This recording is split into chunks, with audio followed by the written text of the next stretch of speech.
สบายดีสบายดีสบายดีตีเล็กไปไซมือนี่นะไปไซมือนี่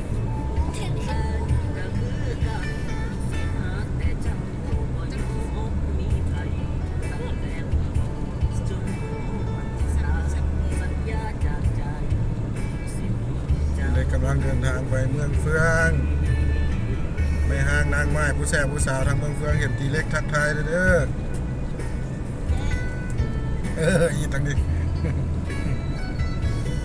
ไปยังเมืองเฟืองนี่ไปหาผู้สาวหรือไปหาไม่ห่าง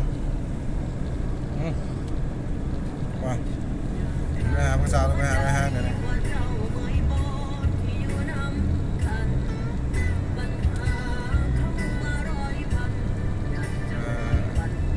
ทางด่วนนครหลวงเวียงจันทร์บางเวียงเลยใช้บริการทางด่วนแต่สิลงที่สถานีหินเหิบนั่นเองเนาะ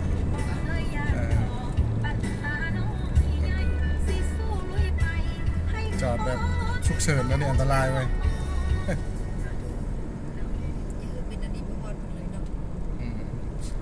เป็นอันนี้เมื่อฮอดสำเหนือเลยเนาะ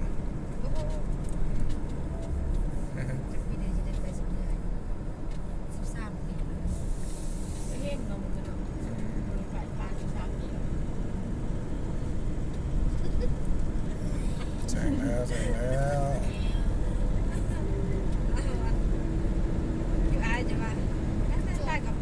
เริ่มเห็นภูแล้วเริ่มเห็นภูแล้วเล็กตั้งนานแล้วก็พูดมาหยาบ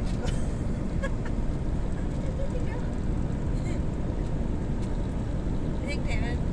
สงการไม่อยากไปเอ๊ะ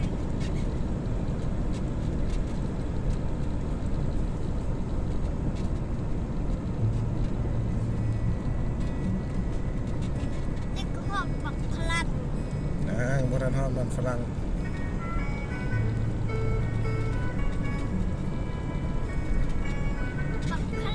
ขี่ไว้เราฝรั่งบรรยากาศก็จะเห็นสวนยางพารา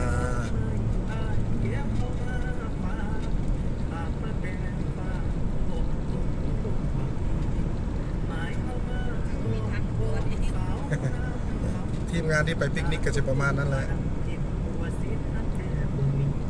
ทางน้ำก้อนอยู่กับอาโรถแต่เมื่อนี้รถหลายมาอยู่ทางด่วนผมจะไปเที่ยวบุญบังไฟเมืองเฟืองก็เราไปเที่ยววังเวียงมาคนหลายแทนเอาเล็กเนาะ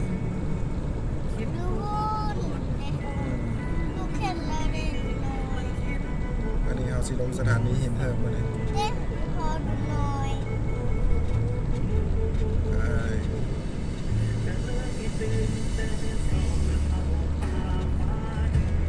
สถานีหินเหิบประเทศไทยให้เบิ่งอีกบ้านหนึ่งเด้อ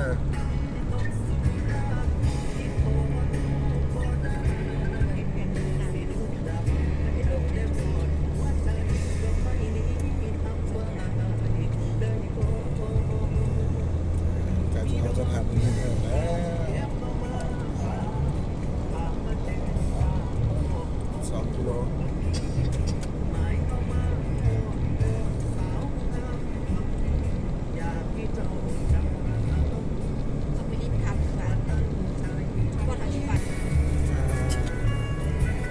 1 กิโลเมตรที่ฮอดแล้วทางด่วนสถานีหินเหิบ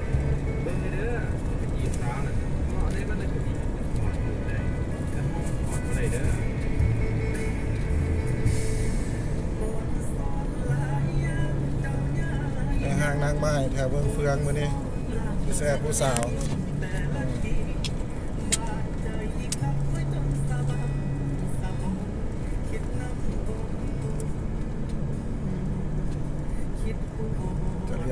ลงที่สถานีหินเหิบเนาะเราเดินทางต่อไปที่เมืองเฟืองก็เป็นบักฝรั่งฝรั่งจะไปฝรั่ง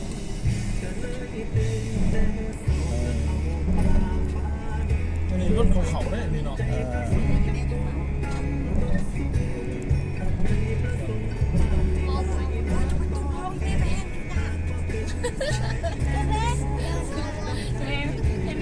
ที่เด็ดๆเอาจีขาได้เ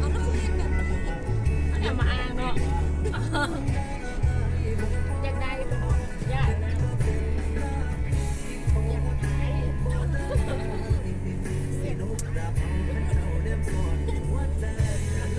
อยากจะได้ลองมีสถานีนะครับ เอาไปดูจะเสียเยอะเลยเสียยางมันจะฟูสักเพราะว่าเป็นของแรกเลยแ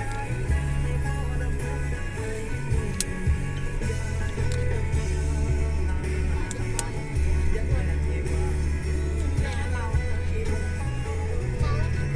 ปากที่สุดแม่สุด ออกสถานีหินเหิบแล้ว บอกไม่ออกเงินเท่าขาวปล่อยมือลงไป ขอเบอร์ผู้สาวเลยได้เลยเด้อ นี่บักพลั่นน่ะเห็นแล้วดิไปดิไป บรรยากาศในฟังเพลงสาวแล่ปานนาท่า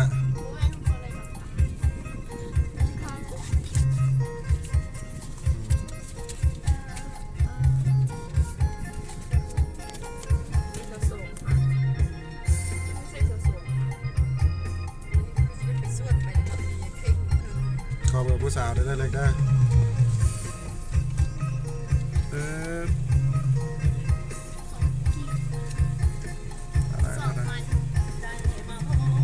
37,000เล็กขอเบอร์ผู้สาวเลยเล็กเล็กผู้สาวขอเบอร์ได้บ่ไปบุญบังไฟน้ำอ้ายบ่แม่